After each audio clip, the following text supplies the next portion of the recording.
नमस्कार, मैं हूं शम्स ताहिर खान और आप देख रहे हैं वारदात। 5 धमकियों के बाद ये दूसरा मौका था जब हमलावर सलमान खान के घर गैलेक्सी तक जा पहुंचे। लेकिन ये पहली बार है जब गोली गैलेक्सी के अंदर पहुंच गई। रविवार की सुबह जिन 2 लोगों ने सलमान खान के घर के बाहर गोलियां चलाई थी, उनमें से एक की शिनाख्त हो चुकी है। इस हमलावर के तार उस गिरोह से जाकर जुड़ते हैं जिस गिरोह के तार लॉरेंस बिश्नोई से मिलते हैं। तो चलिए आपको इस शूटआउट की पूरी इनसाइड स्टोरी बताता हूं।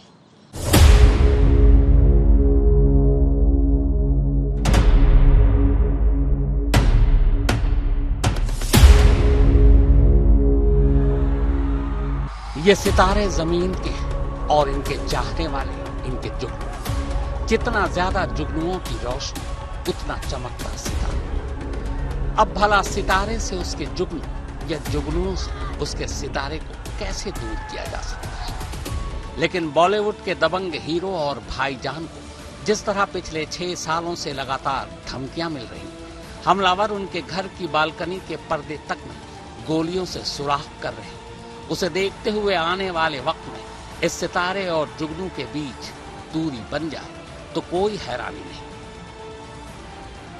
संडे की सुबह सुबह मुंबई के नामचीन पते में से एक गैलेक्सी अपार्टमेंट के अंदर और बाहर जो कुछ हुआ वो ये सवाल खड़े करती है कि पिछले 10 सालों से जेल में बंद एक गैंगस्टर आखिर जेल या अलग अलग जेलों के अंदर से सब कुछ कैसे कर रहा है। संडे सुबह गैलेक्सी अपार्टमेंट के बाहर और अंदर जो कुछ हुआ, जिस तरह हुआ, उसकी इनसाइड स्टोरी आपको बताऊं उससे पहले ये जानना जरूरी है कि पिछले 6 सालों में सलमान खान को जो 5 धमकियां मिली और एक बार छोटे हथियार के चक्कर में एक हमलावर गैलेक्सी से खाली हाथ लौट गया, उन सब मामलों में अब तक क्या हुआ, इनमें से कितने पकड़े गए, कितनों के खिलाफ कार्रवाई हुई, कितनों की जांच पूरी हुई।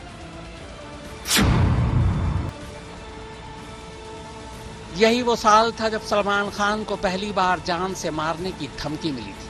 गैंगस्टर लॉरेंस बिश्नोई ने जोधपुर कोर्ट में पेशी के दौरान पहली बार कहा था कि हम लोग सलमान को जोधपुर में ही मारेंगे।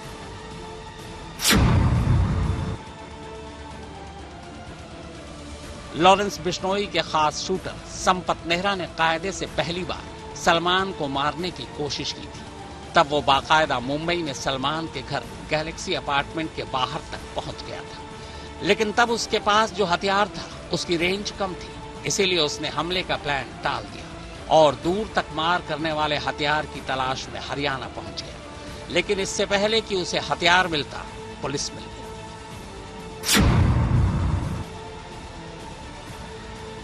लॉरेंस बिश्नोई के शूटर संपत नेहरा के गैलेक्सी अपार्टमेंट तक पहुंच जाने के बाद इस बार हमलावर उसी गैलेक्सी अपार्टमेंट से कुछ ही दूरी पर उस जॉगिंग पार्क तक पहुंच चुके थे जहां सलमान के पिता सलीम खान रोजाना मॉर्निंग वॉक किया करते थे। मॉर्निंग वॉक के बाद पार्क के जिस बेंच पर सलीम खान बैठा करते थे, उसी बेंच पर हमलावर धमकी भरी एक चिट्ठी छोड़ गए थे। इस चिट्ठी में लिखा था कि सलमान और उनके पिता सलीम खान का ठीक वही अंजाम होगा जो पंजाबी सिंगर सिद्धू मूसेवाला का हुआ। यह खत सिद्धू मूसेवाला की मौत के ठीक 1 महीने बाद मिला था।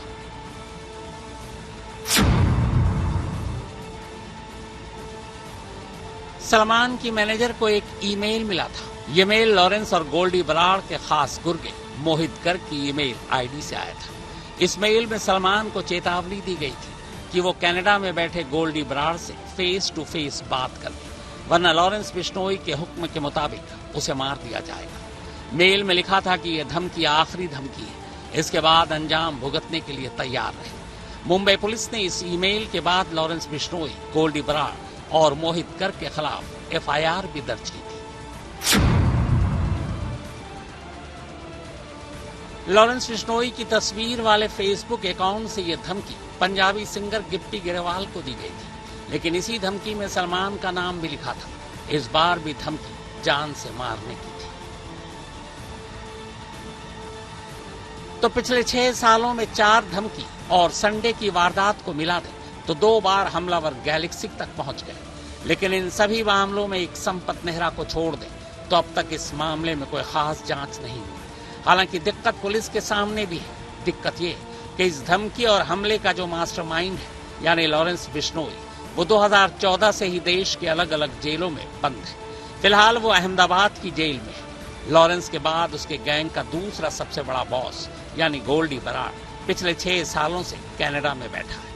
अब आप ही बताइए, जो पहले से ही पकड़ा हुआ है और जिसे पकड़कर जेल में रखा हुआ है यानी लॉरेंस बिश्नोई, उसका पुलिस क्या करेगी? और जो देश में ही नहीं है उसे दूर देश से अपने देश कैसे ला पाएगी? रही सलमान को धमकी देने या गैलेक्सी तक पहुंचने वाले गुर्गों की, तो महीनों के हिसाब से बदलते रहते हैं।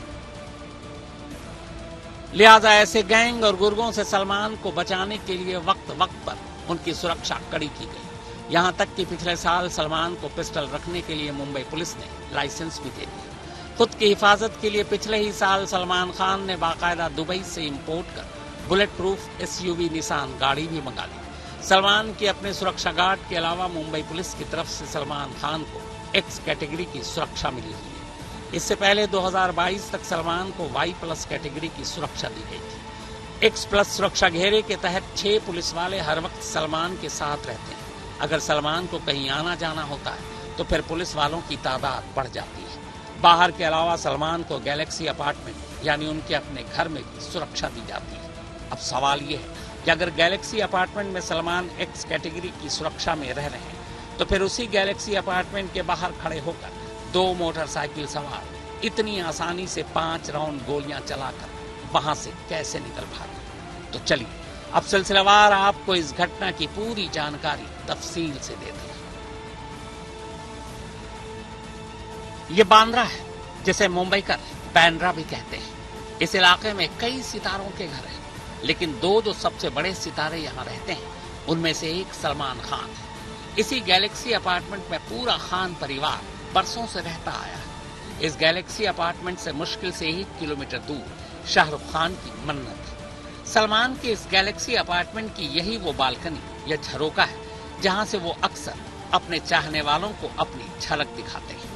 इस बालकनी को इस एक पर्दे से ढक कर रखा जाता है। रविवार सुबह के करीब 5 बजे थे। देर से सोकर उठने वाला मुंबई अभी भी ऊँग रहा था। सड़कें खाली थी। गैलेक्सी अपार्टमेंट के सामने भी सन्नाटा पसरा था। तभी अचानक कैमरे में एक तस्वीर कैद होती है। हेलमेट से अपना चेहरा ढके 2 लोग एक बाइक पर बड़े आराम से गैलेक्सी के सामने से गुजरते हैं। अगर बेहद ध्यान से न देखा जाए तो शायद आप भी देख ही नहीं पाएंगे कि बाइक के पीछे बैठा शख्स क्या कर रहा है। अब गौर से देखिए, जैसे ही गैलेक्सी अपार्टमेंट इन बाइक सवारों के करीब आता है, बाइक पर पीछे बैठे शख्स का हाथ अचानक गैलेक्सी की तरफ घूम जाता है।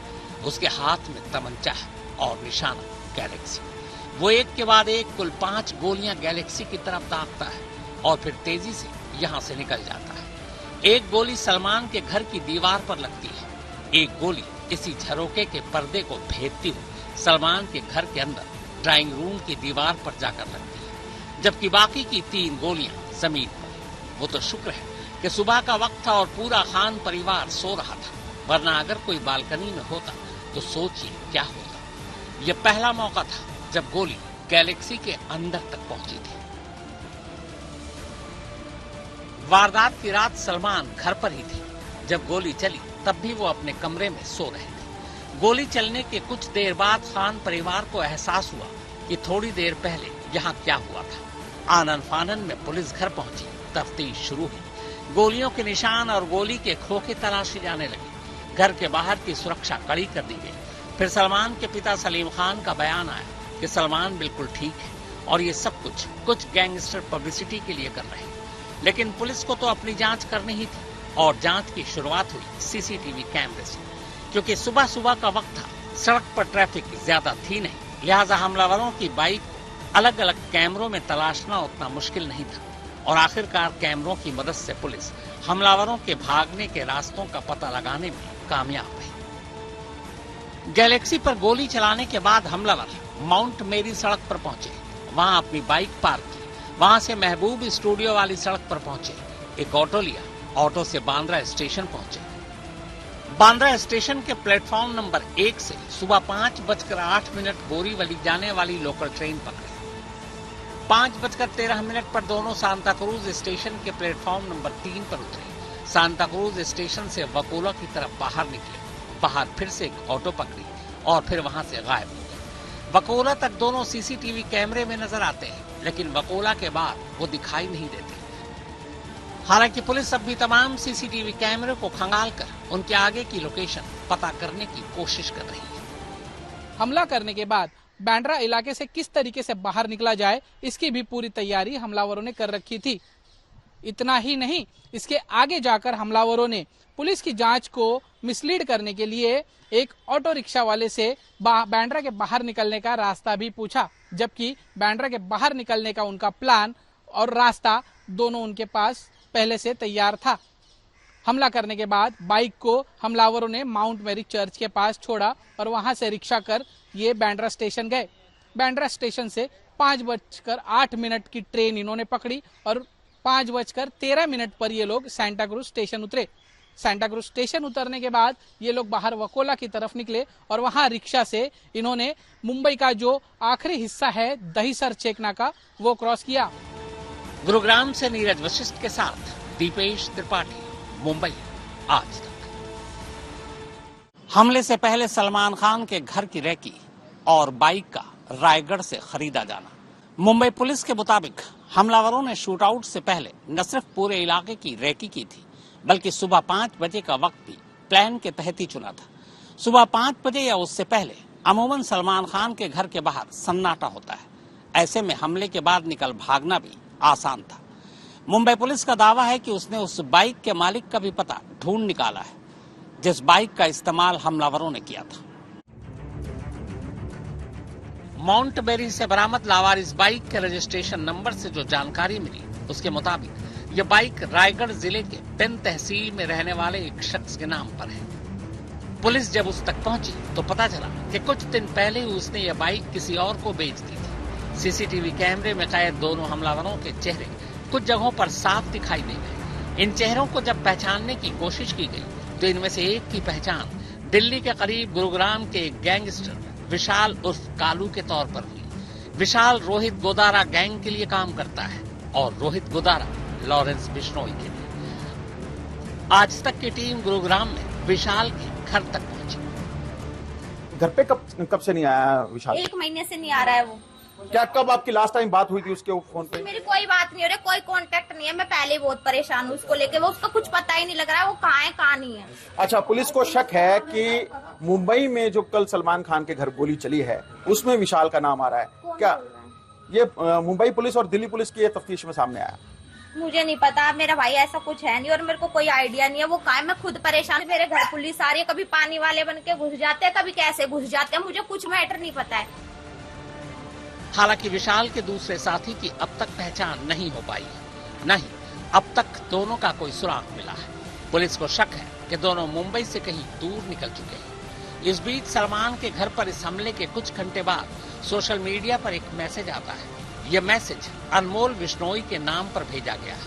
अनमोल लॉरेंस का भाई है और फिलहाल अमेरिका में है। इस मैसेज के जरिए अनमोल बिश्नोई ने सलमान के घर पर हुई गोलीबारी की जिम्मेदारी ली है। उसने मैसेज में लिखा है, ओम जय श्री राम, जय गुरु जम्भेश्वर, जय गुरु दयानंद सरस्वती, जय भारत। हम अमन चाहते हैं। जुल्म के खिलाफ अगर फैसला जंग से हो तो जंग ही से। सलमान खान, हमने ये तुम्हें ट्रेलर दिखाने के लिए किया है ताकि तुम समझ जाओ हमारी ताकत को और मत परखो। ये पहली और आखिरी वार्निंग है। इसके बाद गोलियां खाली घर पर नहीं चलेंगी। और जिस दाऊद इब्राहिम और छोटा शकील को तुमने भगवान मान रखा है, उसके नाम के तो हमने 2 पाले हुए हैं। बाकी ज्यादा बोलने की मुझे आदत नहीं। जय श्री राम, जय भारत। सलाम शहीदान। लॉरेंस बिश्नोई ग्रुप, गोल्डी बराड़, रोहित गोदारा, काला जठेर। चूंकि इस बार गोली गैलेक्सी के अंदर तक पहुंच चुकी है, लिहाजा मुंबई पुलिस भी इस मामले को हल्के में नहीं ले रही। मुंबई पुलिस की कई टीमें एक साथ इस केस पर लगी है। मामले की जांच क्राइम ब्रांच कर रही है। इस मामले में क्राइम ब्रांच की एक टीम जल्दी अहमदाबाद जेल पहुंचकर लॉरेंस बिश्नोई से भी पूछताछ कर सकती है। इस सारे एंगल की जांच पुलिस कर रही है। पुलिस ने सारे सीसीटीवी इकट्ठा कर लिए हैं और सीसीटीवी के ट्रेल के आधार पर पुलिस आगे की जांच कर रही है। जिसने गोलियां चलाई थी उस अभियुक्त की पहचान हो चुकी है। उसका नाम विशाल है और वो हरियाणा के गुरुग्राम का रहने वाला है। विशाल पर पहले भी हरियाणा में कई संगीन धाराओं के तहत मामला दर्ज है और अब इस पूरे मामले की जांच 5 राज्यों की पुलिस कर रही है। अब देखना यह होगा कि इन 5 राज्यों की पुलिस में से किसको कामयाबी मिलती है और हमलावरों को कौन पकड़ता है। गुरुग्राम से नीरज वशिष्ठ के साथ दीपेश त्रिपाठी, मुंबई आज तक। तो वारदात में फिलहाल इतना ही, मगर देश और दुनिया की बाकी खबरों के लिए आप देखते रहिए आज तक।